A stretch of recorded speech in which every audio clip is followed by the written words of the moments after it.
Si tú estás expuesto a lo sagrado o a lo profano, el tiempo suficiente, se te hará lo que yo llamo callos emocionales en cualquier área a la que estés expuesto demasiado tiempo. Nos cuesta entender que haya gente que pueda trabajar con muertos, con nuestros muertos. Cuando alguien fallece, los maquillan, los peinan, les alegran la ropa, mejor que cuando estaban vivos. Yo he conocido muertos que no los reconocí. Dije, este hombre no se bañó nunca en la vida y de muerto dan ganas de casarse con él otra vez, piensa la viuda. Tú dices, ¿cómo puede ser que toque un muerto, un cuerpo frío, inerte? Sin embargo, trabajan con eso y cuando le preguntas te dirán algo como, bueno, al principio fue shock, pero luego me acostumbré. ¿Qué hablar de los forenses que tienen que hacer autopsias y determinar la manera en que murió y tratar de leer en su cuerpo, en su sangre, en los orificios que tenga de una bala, de lo que sea, qué fue lo que le ocurrió? Y tienen que tratar con lo pútrido.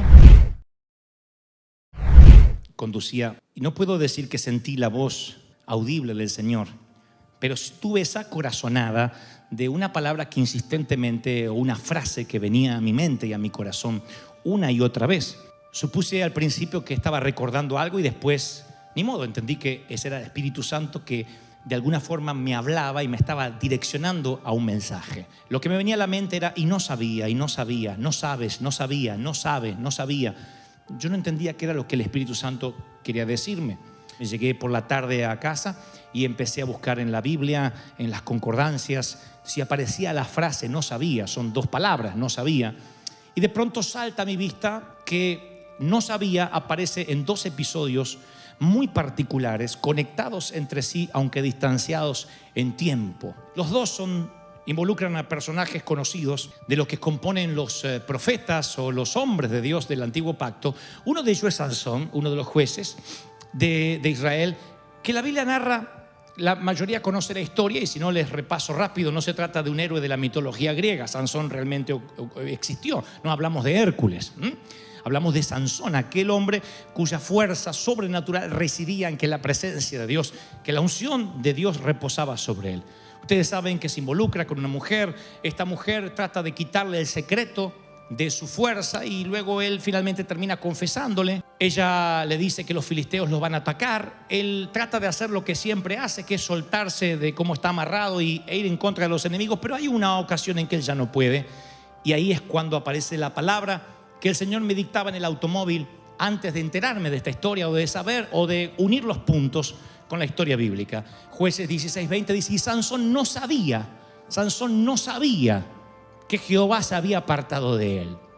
No sabía. Sigo buscando en las escrituras y encuentro otro no sabía famoso. Y esta vez involucra a Moisés. Moisés sube al monte, va a encontrarse con Dios, tiene un encuentro íntimo. Es una reunión ejecutiva con el Creador de los cielos y al bajar su rostro resplandece. Y él dice que él no sabía, literalmente la Biblia dirá, él no sabía, Moisés, que la piel de su rostro estaba resplandeciente. Éxodo 34:29. Así que me encuentro con 2 personajes, uno que estaba inconsciente de su nueva adquisición espiritual y otro que estaba inconsciente de su pérdida espiritual.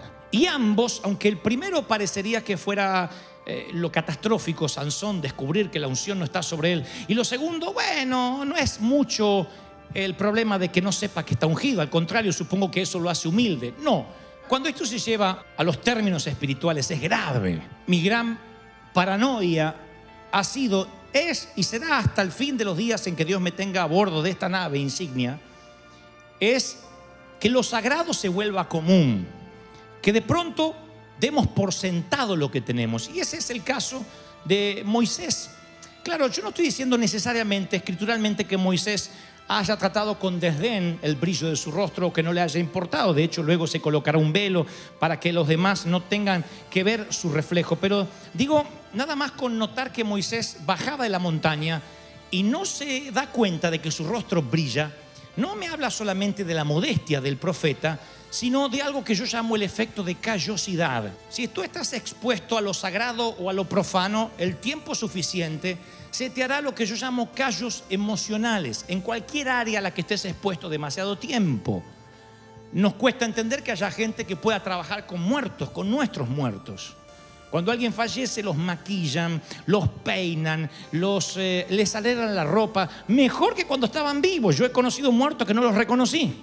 Dije, este hombre no se bañó nunca en la vida y de muerto dan ganas de casarse con él otra vez, piensa la viuda. Tú dices, ¿cómo puede ser que toque un muerto, un cuerpo frío, inerte? Sin embargo, trabajan con eso y cuando le preguntas te dirán algo como, bueno, al principio fue shock, pero luego me acostumbré. ¿Qué hablar de los forenses que tienen que hacer autopsias y determinar la manera en que murió y tratar de leer en su cuerpo, en su sangre, en los orificios que tenga de una bala, de lo que sea, qué fue lo que le ocurrió? Y tienen que tratar con lo pútrido, con lo sórdido de la muerte misma. Los que trabajan con estiércol, los recolectores de basura, empiezan a tener una callosidad a lo que están expuestos y ya no se dan cuenta. Lo que trato de decir o lo que apunto es que a todo lo que estemos expuestos determinado tiempo se nos hace común. Eso pasa con el pecado hasta que la mente se te cauterice.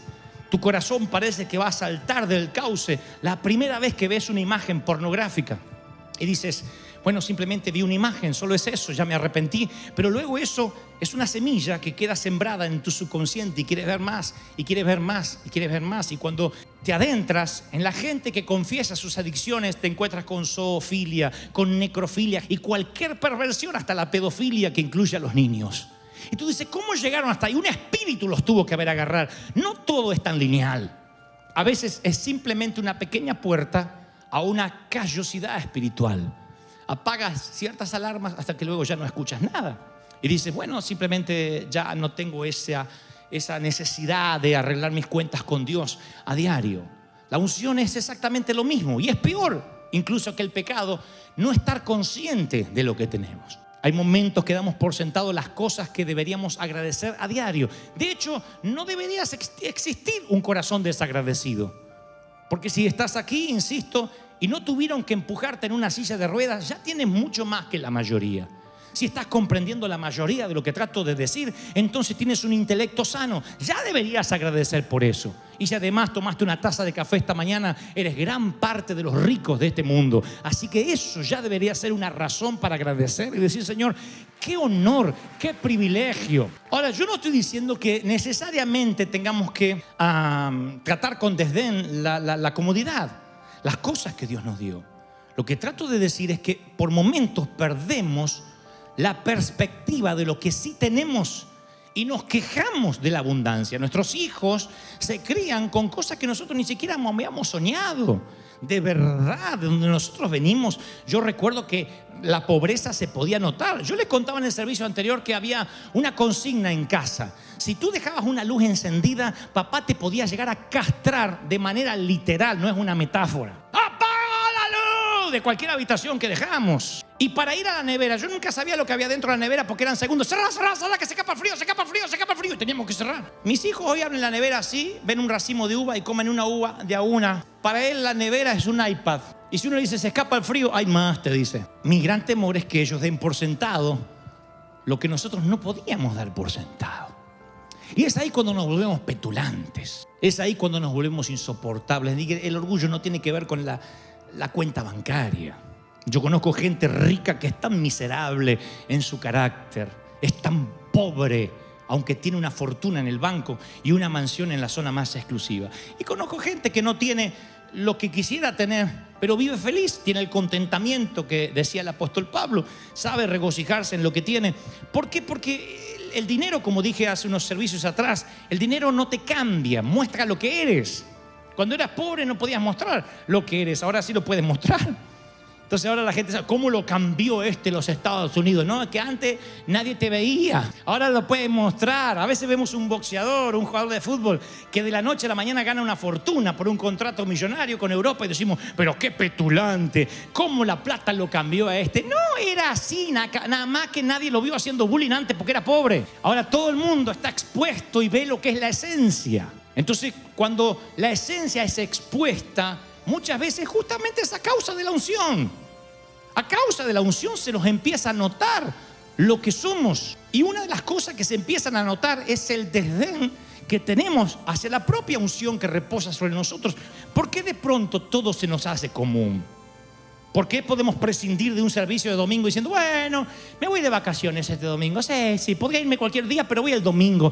¿Por qué? Porque decimos, el próximo domingo la iglesia estará allí, la presencia de Dios estará allí y el pastor estará allí. Pero hay gente que no tienen esos tres privilegios, ni una iglesia, ni un pastor, y mucho menos la presencia de Dios. Olvidar la unción, tenerla por común, dejarla pasar por alto, me atrevo a pensar que es tan pecado como dejarla, como no tenerla, o como perderla, o como dejar que se te escurra entre los dedos. Tienes que agradecer a Dios por servir al Señor, agradecer por poder orar, por poder doblar tus rodillas, por poder cantarle. Es un privilegio que no podemos perder, esa llama sagrada, porque si te civilizas y pierdes ese salvajismo, esa locura divina, entonces tu niño ha de comenzar a morir. Pero qué lindo cuando alguien te transmite pasión y parece que se sale de sus cauces para hablar y dice, Dios me ha transformado. Tú dices, ¿cuánto hace que tienes con esto? 40 años y sigo como el primer día, porque no permito que lo sagrado se me vuelva común. ¡Aleluya! ¡Wow! Así que sigo leyendo las Escrituras y de Sansón, de Moisés me encuentro con Sansón, que pierde la unción o la presencia de Jehová, ya no está con él y tampoco se da cuenta. Pablo le diría a Roma, ustedes no viven según la carne, Romanos 8:9, sino según el Espíritu, si es que el Espíritu de Dios mora en ustedes. Si alguno no tiene el Espíritu de Cristo, no es él. Miren qué categórico que es. No tienes al Espíritu de Cristo, dice la versión Dante habla hoy, está fregado. No tienes nada. O sea, lo que está diciendo Pablo, no hay grises, no hay lugares neutros. En el principio espiritual no hay vacíos, no hay sitios que pueden permanecer vacíos. Si estás vacío de Dios, tú abres un vórtice, una compuerta, tú abres un portal al enemigo. Tú no puedes ser neutro, no existe la posición neutral. Yo leía cuando niño las fábulas de Esopo y Esopo contaba la fascinante historia del murciélago. El murciélago, dice por ahí la leyenda, que él no se definía lo que quería hacer. Y entonces cuando estaba con las aves, abría sus alas y simulaba ser un ave. Cuando estaba con los mamíferos, con los roedores, cerraba sus alas y simulaba ser un ratón. Y así vivió gran parte de su vida. Los ratones pensaban que era un ratón y las aves pensaban que era un pájaro. Hasta que un día se equivocó dónde abrir las alas. Y entonces los ratones lo echaron porque era una cosa amorfa que no podía convivir con ellos. Y lo mismo hicieron las aves porque más bien era un ratón. Y desde allí, dice la leyenda, el murciélago está condenado solo a salir de noche, porque no tiene ni lugar ni con unos ni con los otros. Y cuando tú no te decides en qué sitio te vas a colocar, necesariamente la neutralidad abrirá una puerta al enemigo, al león rugiente que anda buscando a quien devorar. No puedes darte el lujo de no congregarte, de no tener un tutor espiritual, de no leer la palabra. No puedes darte el lujo de no responder a nadie, porque esa neutralidad marcará la diferencia entre la vida y la muerte en términos espirituales. Ahora tú dices, bueno, yo me fui de la iglesia, no comparto algunas cosas, pero Dios me sigue usando. El otro día en la tienda, Dios puso palabra en mi boca. Y es allí cuando creemos que si Dios nos usa, ese es un endoso de Dios, de que todo está bien. Irrevocables son los dones y el llamamiento de Dios. Los dones vinieron equipados desde el vientre de tu madre y otros dones se fueron desarrollando con horas de vuelo. Pero eso no significa que tengas la aprobación de Dios. Respaldo no es aprobación. Es algo que nos cuesta horrores, inclusive a los ministros, entender. Oh, por Dios, lo hemos oído desde niños. Sin embargo, un día creemos que la aprobación es igual al respaldo. Si un día nuestra niña de grande dice, papá, estoy embarazada de mi novio, yo la voy a respaldar. Tengan por cierto de que no la echaremos de casa. No le diremos, eres una cualquiera, vete y ten el hijo debajo de un puente. O no, tendrá el respaldo de sus padres, pero no nuestra aprobación. No la vamos a celebrar, no vamos a hacer una fiesta, no vamos a decir, ¡ay, qué lindo, hija, debutaste! Sin embargo, nosotros pensamos que si todo sigue funcionando, entonces Dios seguramente está conmigo. Y eso no representa el endoso de Dios. Podemos utilizar los dones por los cuales estamos equipados, pero eso no significa que estemos viviendo necesariamente en el Espíritu. No te confundas, el servicio nunca podrá reemplazar la relación. Nunca podrá reemplazar la intimidad con Dios. Lo que hagas. ¿Cuánta gente hay triste por más que gane mucho dinero? ¿Cuánta gente hay encerrada en una relación sentimental la cual no puede ser feliz? ¿Por qué? Porque el diablo le robó el gozo. ¿Cuánta gente está con cara de estar bautizado en limón y sirve al Señor? Cuando estás lleno de Dios, el corazón alegre hermosea el rostro. Y ese es el mayor testimonio que tienes. Yo estoy lleno de Dios y tu rostro está hermoseado, tus ojos brillan, ¿sí o no? Pero cuando pierdes la unción, hay un manto de amargura que cae sobre ti. Yo decía en el servicio anterior, convengamos, nadie aquí orina agua bendita. Yo menos que menos. Entonces en casa nosotros hemos discutido varias veces. Y si aquí hay un matrimonio que dice nosotros nunca discutimos, bueno, después le ponemos el carro de fuego para que se vayan con Elías al terminar el servicio. Los mortales discutimos. Y si hay caracteres fuertes, se discute mucho también. Los mortales tenemos hijos imperfectos. Acá lo que dicen, ay, a mí mis hijos son tan buenos. Que Dios te bendiga, hija querida, Madre Teresa. Pero nuestros hijos son imperfectos. Y a veces hay que levantarle la voz un poco, ponerles penitencia. No somos los Flanders. Hoy leeremos Cantar de los Cantares. ¡Ah! No. Así no son mis hijos, nuestros hijos. A veces hay que sacarle el iPad con una orden judicial para que lo suelte. Entonces en la casa puede que en momento en tu casa y la mía se respire un aire tenso. Cuando los hijos tienen que aprender reglas, cuando tienes que aplicar disciplina. Eso ocurre en una iglesia saludable. No todo es alegría y algarabía. Hay momentos de exhortación. El tema es cuando la atmósfera gira o muta a una tensión constante, a una depresión crónica. El tema es cuando vives deprimido o angustiado o vives gritando en tu casa o hay un clima de guerra todo el tiempo y tu casa se transforma en un cuadrilátero de boxeo y entonces allí lo que ocurrió es que el Espíritu de Dios se fue, hubo un vacío y vino un espíritu diabólico a ocuparlo todo. ¿Se dan cuenta lo grave que es? O estás lleno de Dios o estás lleno de alguien más, pero no estás neutro. Ese es el secreto por el cual venimos domingo tras domingo, para llenarnos de Dios. Y no hay un nivel donde dice, ya está, me llené porque me recibí en el seminario, porque yo ya soy pastor. No, se lo digo yo necesito llenarme a diario.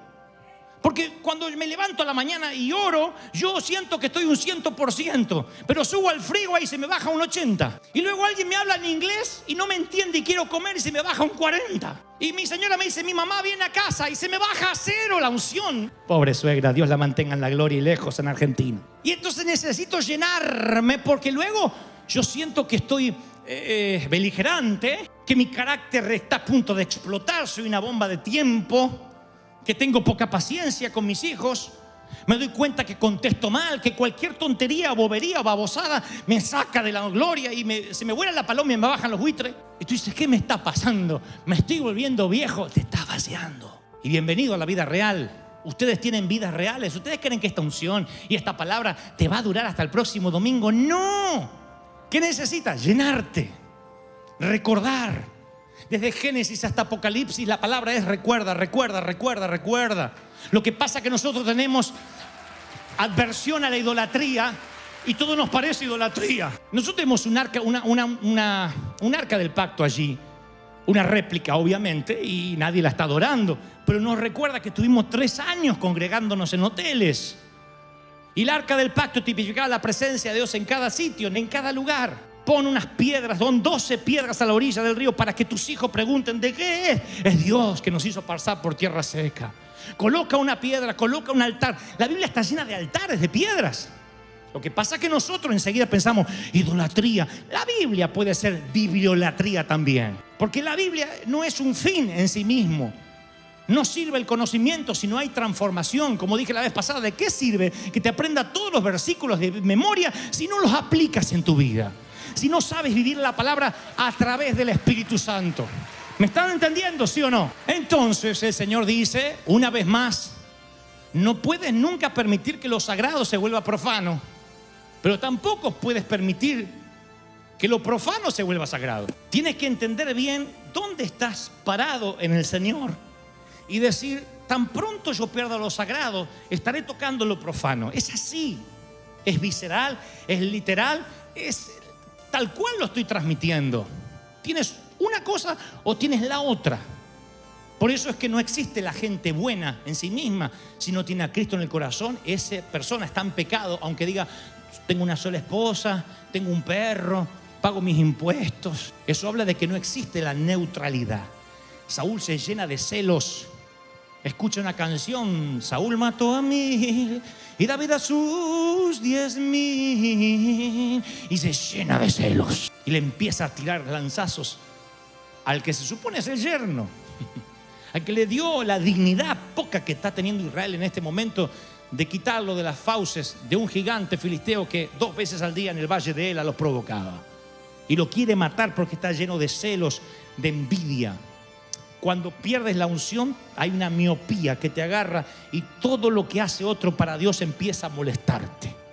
Te transformas en el hermano mayor del hijo pródigo. Te transformas en los que trabajaron todo el día molesto por el obrero de la 11ª hora. Te molesta que Dios use a otro. Yo suelo decir siempre cuando alguien se enoja: ¿qué culpa tengo que Dios me bendiga tanto? Tengo las mismas 24 horas, los mismos 7 días de la semana y el mismo Dios que tú. El mismo Dios que tú. Tú decides en quién confiar, en cómo confiar. Alguien tiene que decir: amén, ese es mi Dios, aleluya. Y finalmente Saúl no quiere que David esté cerca, no quiere estar con ungidos. Siente que alguien le corre las marcas y eso lo incomoda. Cuando te encuentras con alguien de oración y tú no estás orando, sientes cierta adversión. Si de repente estás teniendo más afinidad con gente carnal, con gente que habla con palabras soeces, con gente que le encanta el doble sentido y no te sientes incómodo, eso debería ser una alarma. Te estás alejando de la presencia de Dios. Tu necesidad de cambiar de entorno es obvio. Te sientes mejor con gente carnal, no te molestan algunos insultos, ya te hiciste más amplio en cuanto al pecado y empiezas a decir: bueno, soy maduro, puedo manejarlo. Y entonces eso habla de que tu entorno está cambiando, y si tu entorno está cambiando es porque tu vida ya estuvo vacía y se llenó de otra cosa que no es el Señor. ¿Cuánto haces de que no tienes tu propia espiritualidad? ¿Cuánto haces que dependes que el pastor te predique, que el pastor te hable, que fulano te ore, que menganito te llame? ¿Cuánto haces que dependes de una muleta para caminar? Que no enfrentas tu propio gigante. El gigante no se irá. Estará allí todas las mañanas de tu vida hasta que tú lo enfrentes. Y si tú no lo puedes enfrentar es porque sientes que no tienes la unción. ¿Y por qué vivir sin unción si hoy está al alcance de una oración? Si puedes decir: Señor, es verdad, tú me estás hablando, mis entrañas se conmueven, necesito llenarme de ti. Es tan grave tratar con subestimación la gloria de Dios como que no te importe haberla perdido. Moisés y Sansón, perdónenme, están alineados en el mismo sitio, por lo menos esta tarde. Ambos tienen un serio problema. Ambos no sabían. Y nosotros no podemos darnos el lujo de no saber, de no tener, de sentir que Dios usa al otro como si Él tuviera favoritos. No, ese otro estará buscando la presencia de Dios como ya tú no la buscas. Ese otro leerá más la Biblia que lo que tú miras Netflix. Ese otro tendrás más horas con la palabra o con libros cristianos de lo que tú miras televisión. Ese otro sabrá más de Dios que lo que tú sabes de la Liga o de la Copa Confederaciones. ¿Se dan cuenta? Ya no hablamos de qué es pecado y qué no es pecado. Tiene que ver con prioridades, con un voto de prioridades. Cuando tus prioridades están bien puestas a mirar Netflix, a internarme en el mundo del fútbol, todo es lícito, pero no todo te conviene. Si reordena tu cronograma, si en primer lugar hay un ídolo que compite con tu relación con el Señor, allí es cuando la unción se te empieza a perder, se te escurre entre los dedos. Cuando las prioridades se cambian. Tú puedes irte de vacaciones cuando quieras, pero si a la primera de cambio estás esperando faltar un domingo, eso me habla a los gritos de que tus prioridades no están correctas. La gente que ama al Señor hace lo imposible para no faltar el único día, las 2 horas que le puede dar al Señor. Es menos del diezmo, es menos del diezmo de tu tiempo, es menos del 10% de las 24 horas que deberíamos darle al Señor. De cada 24 horas deberíamos darle el diezmo por día. No se lo damos.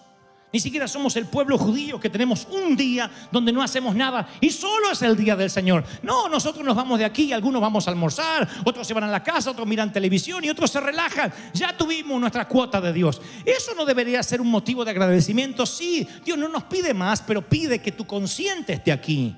que le adores en espíritu y en verdad, no de labios, que cuando cantes una canción sepa lo que estás cantando, que digiera las palabras, que adores en espíritu y en verdad, que tus canciones no sean la repetición de alguien más, que la palabra no quede aquí y salga por aquí, sino que se anide, que se selle en tu corazón. ¿Cuántos dicen amén? Si alguien cree que Dios habló, que se escuche ese aplauso. El Señor ha hablado esta tarde. Gracias por llegar hasta el final. Si esta palabra tocó tu corazón, te animo a seguir escuchando lo que Dios tiene preparado para ti en los siguientes videos.